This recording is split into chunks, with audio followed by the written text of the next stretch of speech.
G'day, welcome one and all to the next installment of Guvs Hero and Impression Review videos. This time we are going to take a look at the 5-star yellow hero, Nutmeg. Now, Nutmeg is a seasonal event hero belonging to the Christmas event, and so being a seasonal hero, Nutmeg is of very limited summons opportunities, only coming around once a year.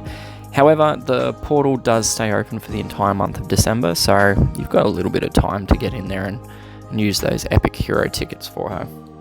As I mentioned, Nutmeg is a 5-star yellow hero with the title of being the Gingerbread Guard.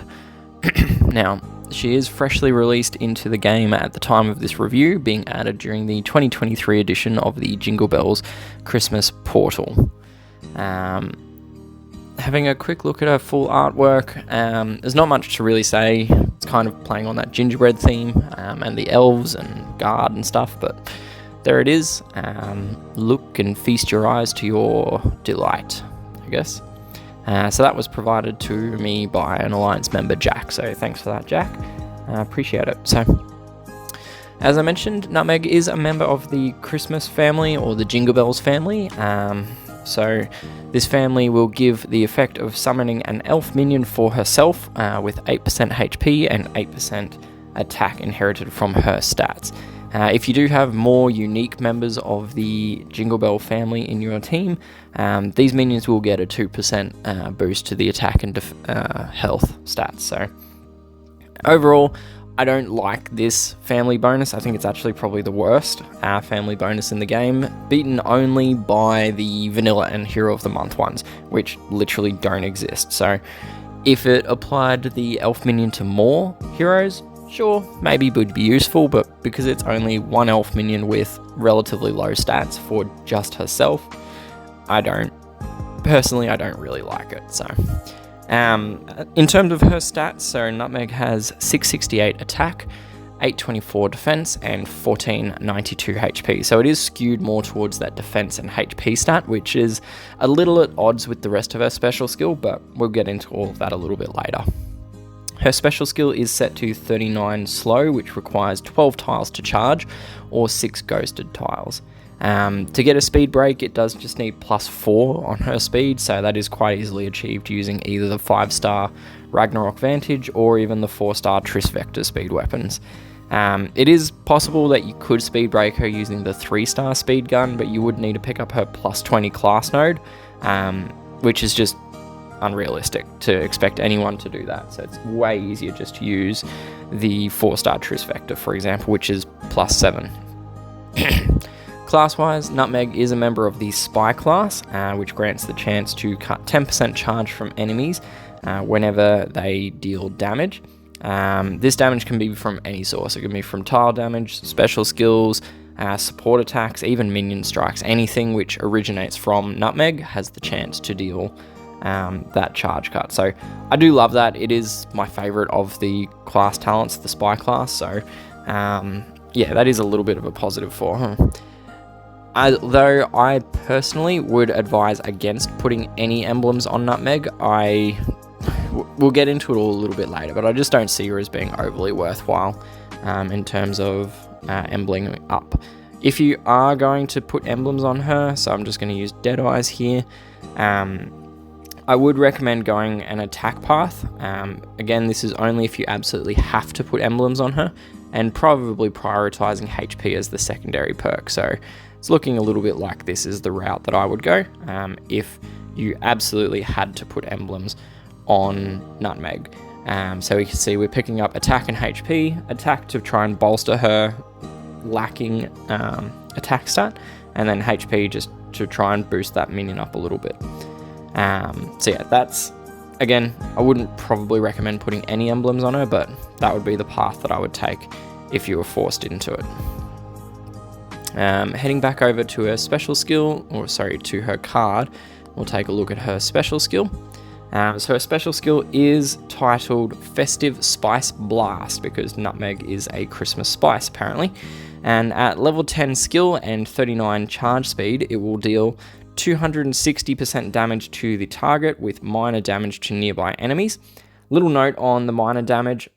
This is what I call splash damage. So minor damage to nearby enemies is literally, it equals 50% of the listed percentage on the skill. So in this case, 260% damage to the target, and then a splash effect of 130%, half the amount, to the nearby enemies.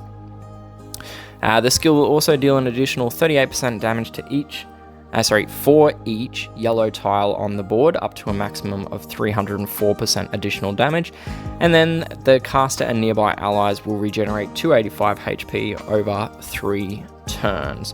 So breaking that down a little bit, if we look at the damage component of her special skill, 260% at 668 attack power gives an attack power of 1737. Seems pretty alright, just on the number, but until you start looking at a lot of the other yellow snipers that are available in the game. So if we then convert that to an attack power per tile, so Nutmeg's minimum damage is 145 attack power per tile. Her maximum damage is 314 attack power per tile. Comparatively, you've got ones like Cooper, with his bonus damage, has 415 attack power per tile. Sidestep base damage is 355 attack power per tile. Tornado output is 322. Some other ones in there, you've got Hatchet. Hatchet will deal 251 attack power per tile. Cooper's base damage is 240. Nutmeg, with only 4 tiles on the board, is 229.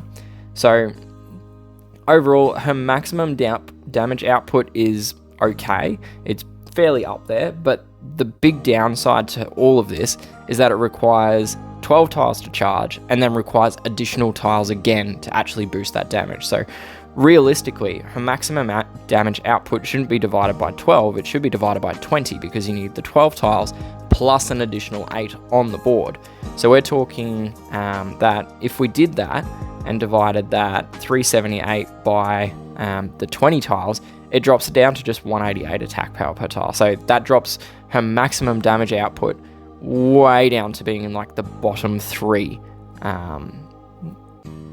in terms of the yellow snipers. So yeah, I just don't like these conditional attacks. They work maybe kind of okay-ish on defense teams, but just not on attack.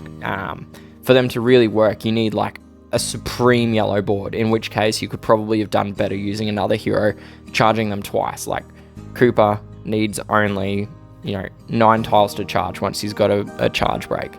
8 tiles to charge, sorry, on a charge break. So if you had 20 tiles, you could have charged Cooper twice, and probably killed 2 people at that stage. So yeah, not a big fan of the damage component of her skill. The other line is the heal over time for herself and nearby allies. So that's 285 HP over 3 turns. This is just 95 HP per turn, or approximately 6% healing per turn, which is worse than what's given by Nima's minions. For comparison, Throttle, the vanilla 4-star green hero, he also does 285 HP regeneration over 3 turns, but he does it to all allies and at 49 charge speed. So he does it more healing in less tiles, and that's on a 4-star vanilla hero. So overall, I'm personally not a big fan of Nutmeg. The family bonus is just, that's not limited to Nutmeg, but the family bonus for the Jingle Bells heroes, it's not great compared to all of the other family bonuses. You've got her stats skewing, it goes the wrong way. Her skill is oriented towards doing damage, but her stats are oriented towards defense. Then her damage output is just way too low for her speed, and then also needs additional tiles on the board. And then that healing is small, and it's worse than what you can get on 4-star options. So overall, for Nutmeg's grading, I rate her as having a D+ for raid and war attacks. That's just from that damage is too slow, and it comes in with conditions from the board. War Machine, a D, same sort of reasoning. Events, a D. For her regular defense use, maybe a C. She does have some pretty beefy stats, and the conditional damage is actually more likely to be effective on defense, but it's still not fantastic. The best spot would probably be to hide her behind a destructive tank. She's just too slow to go on the wing and too slow to be in the tank position, so maybe serviceable as a yellow flank. For tournaments, a D and a C- on Bloody Battle. She does lose the heal over time, which is basically half of her special skill.